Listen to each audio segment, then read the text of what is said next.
नमस्कार सभी को। जब एक दृष्टि दिव्यांगजन के गतिशीलता की बात आती है तो आपको मालूम है इसके लिए बहुत सारी प्लानिंग करनी पड़ती है, क्योंकि दृष्टि बाधा के साथ यात्रा करना एक बहुत ही बड़ा स्किल है और इसी स्किल को हम लोग प्रशिक्षण के माध्यम से प्राप्त करते हैं। और कभी-कभी हम स्वतंत्र रूप से छड़ी के माध्यम से चलते हैं, तो कभी-कभी आपको कोई गाइड मिल जाता है और कभी अप्रशिक्षित या अनट्रेन्ड गाइड भी आपको सहायता कर सकता है, अजनबी भी आपको सहायता कर सकते हैं। आज हम लोग बात करेंगे कि जब आप बस की सुविधा लेते हैं एक स्थान से दूसरे स्थान जाने पर, तो वहाँ पर आपको आप किन किन परिस्थितियों में आप अपने आप को पा सकते हैं। पहली परिस्थिति तो ये होगी कि आपके साथ कोई गाइड है जो आपके साथ काफ़ी समय से आपको गाइड करता है, मार्गदर्शन करता है, आपको अनफेमिलियर जगहों में लेके आता है, लेके जाता है। और दूसरी स्थिति यह है कि आपको गाइड तो कोई करेगा, लेकिन वह अजनबी है, कोई बस स्टैंड पे मिल जाने वाला कोई आम व्यक्ति है जिसको इतना कोऑर्डिनेटेड तरीके से गाइड करना नहीं आता है। और जो तीसरा तरीका है वह आप स्वयं अपने ही द्वारा बस की सवारी करेंगे अपने छड़ी के माध्यम से। तो ये तीन परिस्थितियां हैं। एक वह व्यक्ति है जो थोड़ा बहुत प्रशिक्षित है, जो आपके साथ काफ़ी समय से चल रहा है। दूसरा कि वह गाइड जो आप जिसको कभी पहले मिले नहीं हो, अचानक आपको बस स्टैंड पे मिल गया हो। और तीसरा, आप अपने ही छड़ी के माध्यम से बस की सवारी कैसे करेंगे। तो आज हम लोग पहले वाली स्थिति, यानी कि उस व्यक्ति के साथ जिसके साथ आपने काफ़ी समय बिताया है बसों की सवारी करने से लेकर के अनजाने स्थानों पर जाने तक।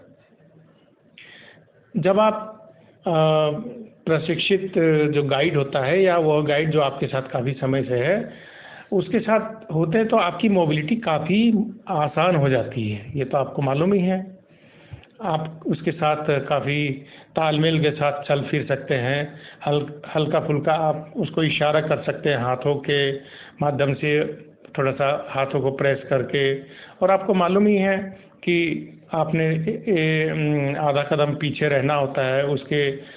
जब आप अपना दाएं हाथ से उसका बायां हाथ पकड़ते हैं, कोहनी का हिस्सा पकड़ते हैं, तो आपने एक आधा कदम पीछे चलना होता है और आप बिना उसको डिस्टर्ब करे आप चल सकते हैं साइटेड गाइड टेक्निक में। ना बस पकड़ने की जब बात आती है, तो बस जब सामने आपके आती है तो एक तो यह आसानी है कि वो आपको पूरी जानकारी दे देगा, भाई बस नंबर 326 आ रहा है, या यह जनकपुरी जाएगा, या यह ISBT जाने वाला है, तो पूरी जानकारी मिल जाती है। तो आप निश्चिंत होकर के उस बस पे चढ़ सकते हैं और आपका कॉन्फिडेंस भी बढ़ता है ना। जब आप बस पे चढ़ेंगे तो दरवाजे पर वह व्यक्ति जाएगा। उस समय आपने जब वो अपने दाएं हाथ से उसका बायां हाथ पकड़ा होता है, तो आप इस स्थिति को आपने थोड़ा सा बदलना है, थोड़ा सा चेंज करना है। क्योंकि दाएं और बाएं जब दो व्यक्ति एक साथ बस में चढ़ेंगे, बस के दरवाजे में चढ़ेंगे, तो आप चढ़ नहीं पाएंगे, थोड़ी आपको दिक्कत होगी। आपने क्या करना है, आपने अपने दाएं हाथ जिसको आपने पकड़ा है, दाएं हाथ से पकड़ा है, आप उसकी जगह बाएं हाथ से पकड़ेंगे। अपने ही बाएं हाथ से अपने गाइड का बायां हाथ पकड़ेंगे। क्या करेंगे आप, अपने बाएं हाथ से, यानी कि जो आपका हाथ खाली है उस हाथ से आप उस व्यक्ति का बायां हाथ पकड़ेंगे। नाउ अभी आपका गाइड और आप एक ही व्यक्ति या एक ही रूप में आ गए हैं, यानी कि आप लोग ज़्यादा डिस्टेंस नहीं कवर कर रहे, ज़्यादा एरिया कवर नहीं कर रहे हैं। और जैसे ही वो व्यक्ति अलाइट होता है, सीढ़ी पर चढ़ता है, उसके हाथों की ऊंचाई या आपके हाथों की जो खिंचाई हुई, जो पुलिंग हुई, उसके माध्यम से आपको पता चल गया कि भाई मुझे इतना ऊंचा चढ़ना है। अमूमन 1.5 फुट से 2 फुट या 2.5 फीट तक की हाइट का सीढ़ी हो सकती है। और जैसे आप चढ़ेंगे, आप उसको कहें कि चढ़ते समय अगर कोई हैंडल है तो अपने आपका दायां हाथ जो है वो चढ़ते समय दरवाजे के हैंडल या एक हैंडल ज़रूर होता है जहाँ कंडक्टर बैठता है, उसके पास हैंडल होता है, वहाँ पर रखें ताकि आपका बैलेंस बरकरार रहे। बाएं हाथ से आपने उस व्यक्ति का बाएं हाथ पकड़ा है और अपने दाएं हाथ से कोई हैंडल मिल जाए या बस का कोई ऐसी बस में चढ़ते समय कोई ऐसी वस्तु मिल जाए जिससे आप बैलेंस बना सकें।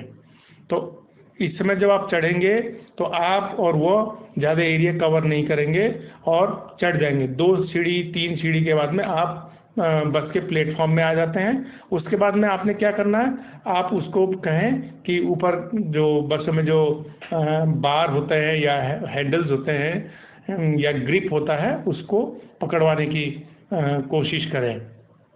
तो इस प्रकार से आप देखेंगे आपका पूरा प्रॉपर बैलेंस बनेगा। और उससे कहे या कंडक्टर से कहे कि आपके लिए कोई आरक्षित सीट है तो उस पर आप ज़रूर कंडक्टर से बात करके अपने आप को बैठाने की कोशिश करें, क्योंकि भारतीय संदर्भ में बसों में काफ़ी भीड़ होती है, काफ़ी ड्राइवर ज़ोर से झटके से ब्रेक भी मारते हैं। तो आपको ज़रूरी ये है कि आप सीट जो आपके लिए आरक्षित सीट है ज़रूर उस पर बैठ जाएं। अगर ऐसी स्थिति नहीं आती है तो आप दोनों हाथों से अपना जो है बार को पकड़ना है या ग्रिप को पकड़ना है ताकि आप तरीके से बैलेंस बना करके खड़े हों। और ये भी ध्यान रखना है बसों में चढ़ते समय आपका जो सामान है, आपका जो बैग है, आपका जो पॉकेट है, आपका जो पर्स है, उसको आपने पहले ही सावधानी से उनको संभाल लेना है।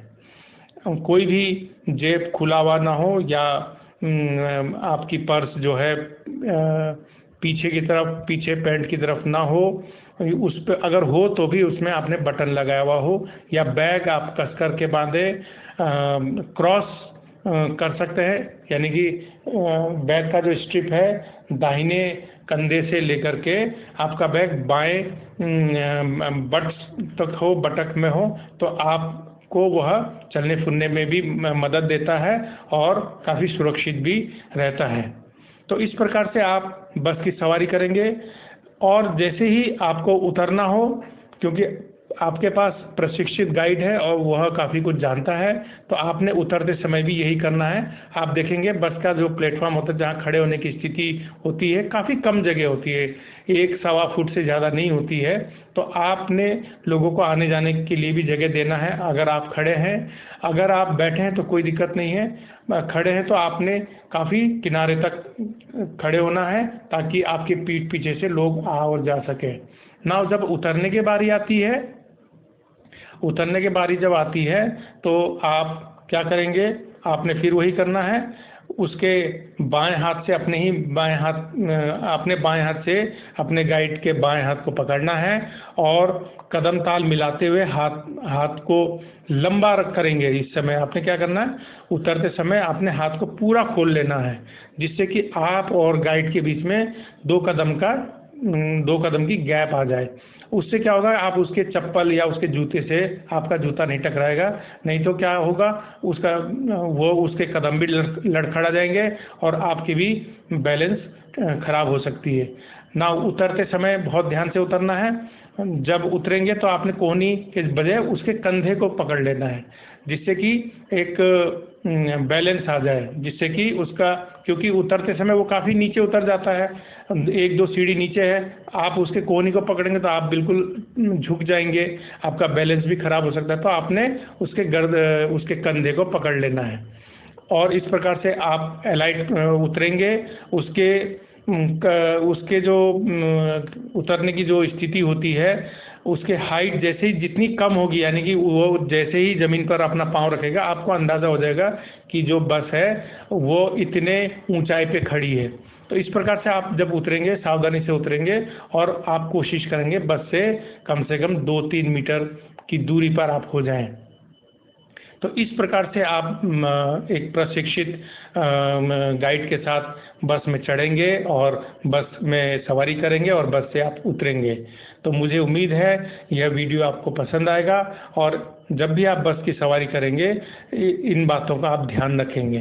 Thank you very much. फिर मिलते हैं हम लोग।